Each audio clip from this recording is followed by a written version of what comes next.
സഹോദരന്മാരെ സഹോദരിമാരെ, കഴിഞ്ഞ പ്രാവശ്യം നമ്മൾ കണ്ടത് സുവിശേഷം എന്ന ആ സന്ദേശം എത്രമാത്രം ശക്തമായ ഒരു സന്ദേശമാണ്, എത്രമാത്രം സുവിശേഷം പ്രാധാന്യപ്പെട്ട ഒരു സന്ദേശമാണ്, സുവിശേഷം എന്താണെന്ന് മനസ്സിലാക്കുവാൻ എത്രമാത്രം ആവശ്യമുണ്ടെന്ന് നമ്മൾ കണ്ടു. ഈ പ്രാവശ്യം സുവിശേഷം നമ്മൾ മനസ്സിലാക്കുവാൻ ശ്രമിക്കുമ്പോൾ നമ്മുടെ അടിസ്ഥാനം കർത്താവിൻ്റെ വചനം, ദൈവവചനമായിരിക്കണം എന്ന് നമ്മൾ ശ്രദ്ധിക്കേണ്ടതാകുന്നു. അതിനുവേണ്ടി ദൈവവചനത്തിൽ നിന്ന് ഒരു വാക്യം വായിക്കുവാൻ ആഗ്രഹിക്കുന്നു. 2 തിമോത്തിയോസ് 3:16. 2 തിമോത്തിയോസ് 3:16 17. എല്ലാ തിരുവെഴുത്തും ദൈവശ്വാസീയമാകിയാൽ ദൈവത്തിൻ്റെ മനുഷ്യൻ സകല സൽപ്രവൃത്തിക്കും വക പ്രാപിച്ച് തികഞ്ഞവൻ ആകേണ്ടതിന് ഉപദേശത്തിനും ശാസനത്തിനും ഗുണീകരണത്തിനും നീതിയിലെ അഭ്യാസത്തിനും പ്രയോജനമുള്ളത് ആകുന്നു. ഇവിടെ നമ്മൾ മനസ്സിലാക്കുവാൻ സാധിക്കുന്നത് ദൈവവചനത്തിൽ നിന്നാണ് ഉപദേശങ്ങൾ ലഭിക്കേണ്ടത്. നമ്മുടെ ക്രൈസ്തവ വിശ്വാസത്തിന് എത്രയോ ഉപദേശങ്ങളുണ്ട്. അതിലൊന്നാണ് സുവിശേഷം. സുവിശേഷം ഒരു സന്ദേശമാണ്. സുവിശേഷം ഒരു ഉപദേശം കൂടിയാണ്, അതൊരു പഠിപ്പിക്കലാണ്. ആ വിഷയത്തെ നമ്മൾ ശ്രദ്ധിക്കുമ്പോൾ സുവിശേഷം മാത്രമല്ലാതെ ഏതൊരു ഉപദേശം ഇരുന്നാലും എല്ലാ ഉപദേശത്തിനും അടിസ്ഥാനം എന്ന് പറഞ്ഞാൽ ദൈവവചനമാണ്. ദൈവവചനത്തിൽ നിന്നാണ് നമുക്ക് ഉപദേശം നമ്മൾ മനസ്സിലാക്കേണ്ടത്, ഗ്രഹിക്കേണ്ടത്, സ്വീകരിക്കേണ്ടത്. നമ്മുടെ ജീവിതത്തിൽ നമ്മുടെ മാതാപിതാക്കളുണ്ട്, അവർ വിശ്വാസികളാണെങ്കിൽ അവരും നമ്മെ ദൈവവചനം പഠിപ്പിക്കാറുണ്ട്. അവരിൽ നിന്നും നമ്മൾ ദൈവത്തിൻ്റെ കാര്യങ്ങൾ നമ്മൾ പഠിക്കാറുണ്ട്. അതല്ലാതെ പാസ്റ്റർമാരുണ്ട്, ദൈവദാസന്മാർ, ദാസിമാരുണ്ട്. അവർ നമുക്ക് ദൈവവചനത്തെ വിളമ്പി കൊടുക്കുന്നു. നമ്മൾ അവരിൽ നിന്നും പല കാര്യങ്ങളും പഠിക്കുവാൻ കഴിഞ്ഞിട്ടുണ്ട്. അതെല്ലാത്തിനും നമ്മൾ ദൈവത്തെ സ്തുതിക്കണം, സ്തോത്രം ചെയ്യണം. എന്നാലും നമ്മൾ അവർ നിന്ന് നമ്മൾ പ്രാപിക്കുന്ന ആ പഠിപ്പിക്കൽ അത് ശരിയായിട്ടുണ്ടോ, അത് അങ്ങനെ തന്നെയാണോ, ദൈവത്തിൻ്റെ വചനം അങ്ങനെ തന്നെയാണോ പഠിപ്പിക്കുന്നത്, പറയുന്നതെന്ന് നമ്മൾ ഓരോരുത്തരും കർത്താവിൻ്റെ വചനത്തെ നമ്മൾ പഠിക്കേണ്ടതാകുന്നു. നമ്മൾ അതിനെ പരിശോധിക്കേണ്ടതാകുന്നു. അതിനെക്കുറിച്ച് ഒരു വാക്യം ഞാൻ വായിക്കുവാൻ ആഗ്രഹിക്കുന്നു. പരിചിതമായ ഒരു വാക്യമാണ്. അപ്പോസ്തലന്മാരുടെ പ്രവൃത്തികൾ 17-ാമത്തെ അധ്യായത്തിൽ 10ഉം 11ഉം ഞാൻ വായിക്കുന്നു. സഹോദരന്മാർ ഉടനെ രാത്രിയിൽ തന്നെ പൗലോസിനെയും സീലാസിനെയും ബെരോവയ്ക്ക് പറഞ്ഞയച്ചു. അവിടെ എത്തിയാറെ അവർ യഹൂദന്മാരുടെ പള്ളിയിൽ പോയി. അവർ തെസ്സലോനിക്കയിലുള്ളവരെക്കാൾ ഉത്തമന്മാരായിരുന്നു. അവർ വചനം പൂർണ്ണ ജാഗ്രതയോടെ കൈക്കൊണ്ടതല്ലാതെ അത് അങ്ങനെ തന്നെയോ എന്ന് ദിനം പ്രതി തിരുവെഴുത്തുകളെ പരിശോധിച്ച് പോകുന്നു. ഇവിടെ നമ്മൾ കാണുന്നത് പൗലോസും സീലാസും പലയിടത്തും സുവിശേഷത്തെ പ്രസംഗിച്ചു പോകുന്ന ആ സന്ദർഭത്തിൽ ഒരു സ്ഥലത്തെ എത്തുകയാണ്, ബെരോവ. അവിടുത്തെ യഹൂദന്മാരുടെ പള്ളിയിൽ പോയി സുവിശേഷം അറിയിക്കുമ്പോൾ അവിടുത്തെ യഹൂദന്മാർ തെസ്സലോനിക്കയിലുള്ള യഹൂദന്മാരുടെക്കാളും മേത്രമാരാണ്, ഉത്തമന്മാരാണെന്ന് കർത്താവിൻ്റെ വചനം പറയുന്നു. കർത്താവിൻ്റെ ആത്മാവ് കർത്താവിൻ്റെ വചനം മൂലമായിട്ട് പറയുന്നു. അതിന് ഒരു കാരണം വചനത്തെ പൂർണ്ണ ജാഗ്രതയോടാണ് അവർ കൈക്കൊണ്ടത്. അത് മാത്രമല്ലാതെ അവർ കേൾക്കുന്ന ആ പഠിപ്പിക്കൽ, പൗലോസും സീലാസും പറയുന്ന ഈ കാര്യങ്ങൾ അങ്ങനെ തന്നെ കർത്താവിൻ്റെ വചനത്തിൽ അങ്ങനെ തന്നെ ഉണ്ടോ, തിരുവെഴുത്തുകളിൽ അങ്ങനെ തന്നെ ഉണ്ടോ എന്ന് തിരുവെഴുത്തുകളെ അടിസ്ഥാനമാക്കി അവർ പരിശോധിക്കുമായിരുന്നു. അന്നത്തെ കാലങ്ങളിൽ എല്ലാവരുടെ കൈകളിൽ ബൈബിൾ ഇല്ലായിരുന്നു. പള്ളികളിലാണ്, യഹൂദന്മാരുടെ പള്ളികളിലാണ് ദൈവവചനം ഉണ്ടായിരുന്നത്. അവർ ആഴ്ചയിൽ ഒരു പ്രാവശ്യം അവിടെ പോയിട്ട് പള്ളികളിൽ നിന്ന് അവരുടെ റബിമാരിൽ നിന്ന് കർത്താവിൻ്റെ വചനത്തെ കേൾക്കുമായിരുന്നു. എന്നാൽ ഈ സന്ദർഭത്തിൽ അവർ ദിവസേന ദിനം പ്രതി എന്ന് നമ്മൾ വായിക്കുന്നു. അവർ ഇങ്ങനെ ഒരു ഇനിഷ്യേറ്റീവ് എടുത്തു. പ്രതി ദിവസവും അവിടെ പോയി ഇങ്ങനെ തന്നെ ഉണ്ടോ ഇല്ലയോ എന്ന് കർത്താവിൻ്റെ വചനത്തിൽ പഠിക്കുകയാണ്, പരിശോധിക്കുകയാണ്.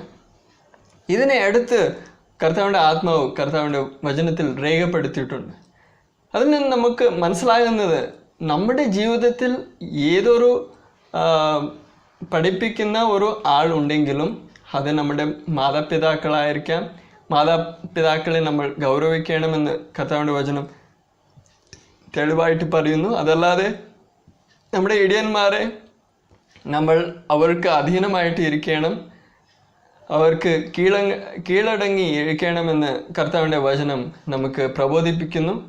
അതല്ലാതെ വേറെ ഏതൊരു മാധ്യമത്തിലും നമ്മൾ കർത്താവിൻ്റെ വചനത്തെ പഠിക്കുവാൻ നമുക്ക് സാധിക്കുന്നുണ്ടെങ്കിൽ ആ എല്ലാ വിഷയങ്ങൾക്കായി കർത്താവിന് സ്തോത്രം. എന്നാൽ ആ വിഷയങ്ങളെ പഠിച്ച ശേഷം നമ്മൾ സ്വയമായി നമ്മൾ കർത്താവിൻ്റെ വചനത്തെ വായിക്കണം, പരിശോധിക്കണം അങ്ങനെ തന്നെ ഉണ്ടോ ഇല്ലയോ എന്ന്. എന്തിനെന്ന് ചോദിച്ചാൽ ഏതൊരു മനുഷ്യനും ആ ഒരു മനുഷ്യന് തെറ്റുപറ്റുവാൻ സാധ്യതയുണ്ട്. എത്ര നല്ല പ്രാസംഗികൻ എന്ന് പറഞ്ഞാലും അവനൊരു മനുഷ്യനാണ്. ദൈവവചനം മാത്രമാണ് ഒരു തെറ്റും ഇല്ലാത്തത്. ഏതൊരു മനുഷ്യനെയും നമ്മൾ കണ്ണടഞ്ഞ് നമ്മൾ വിശ്വസിക്കുവാൻ കഴിയത്തില്ല. അങ്ങനെ വിശ്വസിക്കുമ്പോൾ വലിയൊരു അപായത്തിലാണ്, ഒരു ഡേഞ്ചറിലാണ് നമ്മൾ അകപ്പെടുന്നത്. അപ്പോൾ ഏതൊരു പഠിപ്പിക്കൽ നമ്മുടെ മുമ്പിൽ വന്നാലും നമ്മൾ എപ്പോഴും കർത്താവിൻ്റെ വചനം നമ്മൾ പഠിക്കണം, അന്വേഷിക്കണം കർത്താവിൻ്റെ വചനം അങ്ങനെ തന്നെ പറയുന്നോ ഇല്ലയോ എന്ന്. അങ്ങനെ ചെയ്യുമ്പോൾ ഏറ്റവും അത്യാവശ്യമായിട്ടുള്ളത് സുവിശേഷം എന്താണെന്ന് മനസ്സിലാക്കുവാൻ മാത്രമല്ല, ഏതൊരു ഉപദേശവും ദൈവിക സത്യങ്ങൾ മനസ്സിലാക്കുവാൻ ശ്രമിക്കുമ്പോൾ നമ്മുടെ മനോഭാവം ശരിയായിട്ടിരിക്കണം, നമ്മുടെ മനസ്സിൻ്റെ അവസ്ഥ ശരിയായിട്ടിരിക്കണം.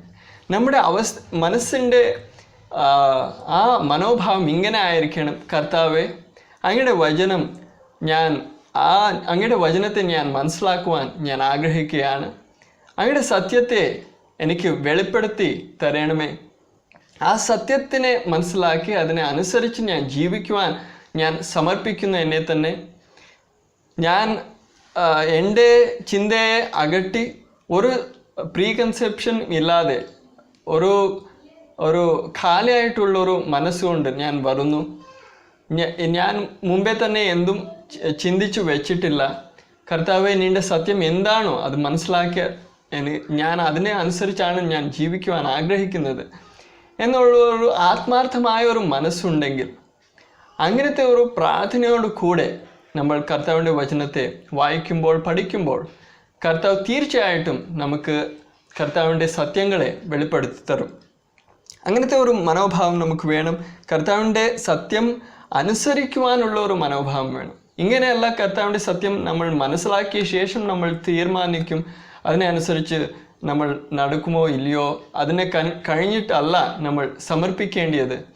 കർത്താവിൻ്റെ വചനത്തെ നമ്മൾ മനസ്സിലാക്കുന്നത് മുമ്പ് തന്നെ കർത്താവെ, അങ്ങയുടെ സത്യത്തെ ഞാൻ സ്വീകരിക്കുവാനും ഞാൻ അതിനെ അനുസരിച്ച് ജീവിക്കുവാനും ഞാൻ സമർപ്പിതമാണ്. ഇവിടെയും നമ്മൾ കാണുന്നത് അവർ വചനത്തെ കൈക്കൊണ്ടു എന്നാണ്. എന്നാൽ നമ്മുടെ ജീവിതത്തിൽ പലപ്പോഴും ഇങ്ങനത്തെ ഒരു ആസക്തി, ഉത്സാഹം കാണാറില്ല. ഒരു മടിപ്പുണ്ട് നമുക്ക് ദൈവവചനം സ്വയമായി വായിക്കുന്നതിനും പഠിക്കുന്നതിനും. അതിനൊരു പ്രധാനപ്പെട്ട ഒരു കാരണമെന്ന് പറഞ്ഞാൽ നമുക്കൊരു തൃപ്തിയുണ്ട്. എത്രമാത്രം നമ്മൾ പഠിക്കുവാൻ കഴിഞ്ഞിട്ടുണ്ടോ ആ വേറെ ആൾക്കാരിൽ നിന്ന്, വേറെ പ്രാസംഗികരിൽ നിന്ന്, നമ്മുടെ മാതാപിതാക്കൾ ആയിരിക്കാം, പാസ്റ്റർമാരായിരിക്കാം, അവരിൽ നിന്ന് നമ്മൾ പല കാര്യങ്ങൾ പഠിച്ചിട്ടുണ്ട്. ആ ജ്ഞാനം അത്ര മതിയെന്ന് നമ്മൾ ചിന്തിച്ച് തൃപ്തി അടഞ്ഞ് ഇങ്ങനെ ഇരിക്കുക. എന്നാൽ ഇനിയൊരു കാരണം, നമുക്കൊരു മടിയുണ്ട് സ്വയമേ പഠിക്കുവാൻ. എന്തിനെന്ന് ചോദിച്ചാൽ ഈ ആധുനിക യുഗത്തിൽ ഇപ്പോൾ നിങ്ങൾ ഈ വീഡിയോ കാണുന്നു, ഇതല്ലാതെ എത്രയോ മാധ്യമങ്ങളുണ്ട്. എളുപ്പത്തിൽ നമ്മൾ കർത്താവിൻ്റെ വചനത്തെ പഠിക്കുവാൻ കഴിയുമെന്ന് ഒരു ചിന്ത വരും. അപ്പോൾ ഞാൻ സ്വയം എന്തിനാണ് കർത്താവിൻ്റെ വചനത്തെ വായിക്കുന്നതിനും പുസ്തകങ്ങൾ വായിക്കുന്നതിനും പ്രാർത്ഥിക്കുന്നതിനും അന്വേഷിക്കുന്നതിനും ശ്രമിക്കേണ്ടത്? ആവശ്യം എന്താണ്? എത്ര എളുപ്പത്തിൽ ഞാൻ പ്രാസംഗികന്മാരുടെ പ്രസംഗങ്ങൾ കേട്ടാൽ മതിയല്ലോ. അപ്പോൾ നമ്മൾ സ്വയമേ പഠിക്കുന്നതിന് മടി കാണിക്കും. അതൊരു വലിയൊരു അപായത്തിലേക്കാണ് നമ്മെ നയിക്കുന്നത്. അപ്പോൾ നമുക്ക് ഈ ഒരു ഉത്സാഹം, ഒരു ആസക്തി അല്ലെങ്കിൽ ഒരു ഇൻട്രസ്റ്റ് എങ്ങനെയാണ് വരുന്നത് കർത്താവിൻ്റെ വചനത്തെ ഞാൻ പഠിക്കണമെന്ന്? ആദ്യമായിട്ട് നമുക്ക് മനസ്സിലാക്കണം ഓരോരോ ഉപദേശം. ഇപ്പം നമ്മൾ കാണുന്നത് സുവിശേഷം നമ്മൾ കഴിഞ്ഞ പ്രാവശ്യം കണ്ടു. സുവിശേഷം എത്രമാത്രം പ്രാധാന്യമുള്ളതാണ് എന്ന് ചോദിച്ചാൽ, എല്ലാവർക്കും രക്ഷ ആവശ്യമാണ്, എല്ലാവരും പാപികളാണ്, രക്ഷ ആവശ്യമാണ്. എന്നാൽ രക്ഷ കിട്ടണമെങ്കിൽ, പ്രാപിക്കണമെങ്കിൽ സുവിശേഷം എന്ന ഒരേ വഴിയുള്ളൂ. അതുകൊണ്ട് സുവിശേഷം എത്രമാത്രം വിലയേറിയതാണ്, പ്രാധാന്യപ്പെട്ടതാണ്, അത് തെറ്റായിട്ട് നമ്മൾ മനസ്സിലാക്കിയാൽ, അങ്ങനത്തെ ഒരു സുവിശേഷം നമ്മൾ സ്വീകരിച്ചാൽ നമ്മൾ രക്ഷിക്കപ്പെടുകയല്ല, നമ്മൾ ചതിക്കപ്പെടുകയാണ്, നമ്മൾ വഞ്ചിക്കപ്പെടുകയാണ്. അങ്ങനെ മനസ്സിലാക്കുമ്പോൾ ഓരോരോ ഉപദേശത്തിൻ്റെ പ്രാധാന്യത, അതിൻ്റെ ഇമ്പോർട്ടൻസ് നമ്മൾ മനസ്സിലാക്കുമ്പോൾ നമുക്ക് ഒരു ഉത്സാഹം, ഒരു ആസക്തി വരും. ഞാൻ കർത്താവിൻ്റെ വചനത്തെ മാത്രമാണ് ആശ്രയിക്കുവാൻ കഴിയുന്നത്. എത്ര നല്ല പ്രാസംഗികന്മാർ ഉണ്ടായാലും, പൗലോസ് തന്നെ ആയാലും, കർത്താവിൻ്റെ വചനത്തെ നമ്മൾ ശ്രദ്ധിക്കുമ്പോൾ ഇവിടെ പൗലോസ് തന്നെയാണ്. എന്നാൽ പോലും അവർ കർത്താവിൻ്റെ വചനത്തെയാണ് വിലയിരുത്തിയത്. അതുകൊണ്ട് കർത്താവിൻ്റെ ആത്മാവ് കർത്താവിൻ്റെ വചനത്തിൽ രേഖപ്പെടുത്തിയിട്ടുണ്ട്, അവർ ഉത്തമന്മാരാണ്. അങ്ങനെ തന്നെ എത്ര നല്ല ഒരു പ്രസംഗനായാലും ആ കർത്താവിൻ്റെ ദാസനായി നന്ദി, കർത്താവിൻ്റെ സ്തോത്രം. എന്നാൽ നമ്മുടെ ആശ്രയം കർത്താവ് മേലായിരിക്കണം, കർത്താവിൻ്റെ വചനത്തിന്മേലായിരിക്കണം. അറിഞ്ഞിട്ടോ അറിയാഞ്ഞോ അവർ തെറ്റ് ചെയ്തു എന്ന് വരാം. അപ്പോൾ ഇനിയൊരു കാര്യം നമുക്ക് മനസ്സിലാകണം, മനുഷ്യരെ കണ്ണടഞ്ഞ് വിശ്വസിക്കുന്നത് എത്രമാത്രം ഒരു അപായത്തിലേക്ക് നയിക്കുന്ന ഒരു കാര്യമാണ്, ഒരു വലിയൊരു ഡേഞ്ചറിലേക്ക്, റിസ്കിലേക്ക് നയിക്കുന്ന ഒരു കാര്യമാണ്. എന്തിനാണെന്ന് ചോദിച്ചാൽ, ഞാൻ മുമ്പ് പറഞ്ഞതുപോലെ മനുഷ്യരിൽ ഏവരിലും ഒരു തെറ്റ് സംഭവിക്കാൻ എപ്പോഴും ഒരു സാധ്യത ഉണ്ട്. ഏതൊരു മനുഷ്യനും പെർഫെക്റ്റ് അല്ല. നമ്മുടെ കർത്താവായ യേശു ക്രിസ്തു അല്ലാതെ ഒരേ എക്സെപ്ഷനും ഇല്ല. അപ്പോൾ ഒരേ പെർഫെക്റ്റ് മനുഷ്യനുള്ളൂ, അത് കർത്താവായ യേശു ക്രിസ്തു മാത്രമാണ്. അതുകൊണ്ട് നമ്മൾ ഏതൊരു പഠിപ്പിക്കലുടെ മുമ്പേ വന്നാലും നമ്മൾ കർത്താവിൻ്റെ വചനത്തെ ആസ്പദമായിട്ട് മാത്രമാണ് ചിന്തിക്കേണ്ടത്. നമ്മൾ മുമ്പേ എത്രയോ കാര്യങ്ങൾ മനസ്സിലാക്കിയിട്ടുണ്ടെന്ന് പറയാം. എന്നാലും നമ്മൾ കർത്താവിൻ്റെ വചനത്തിൻ്റെ മുമ്പാകെ വരുമ്പോൾ, കർത്താവെ, അങ്ങയുടെ സത്യത്തെ ഞാൻ മനസ്സിലാക്കുവാൻ ഞാൻ ആഗ്രഹിക്കുന്നു, എന്നെ പഠിപ്പിക്കണമേ. ഞാൻ സ്വയമേ നിൻ്റെ വചനത്തെ ഞാൻ മനസ്സിലാക്കുവാൻ കഴിയുകയില്ല. കർത്താവെ, അങ്ങയുടെ സഹായത്തെ ഞാൻ അപേക്ഷിക്കുകയാണ്, സഹായിക്കണമേ. അതിനെ അനുസരിച്ച് ഞാൻ ജീവിക്കാൻ ഞാൻ ആഗ്രഹിക്കുന്നു.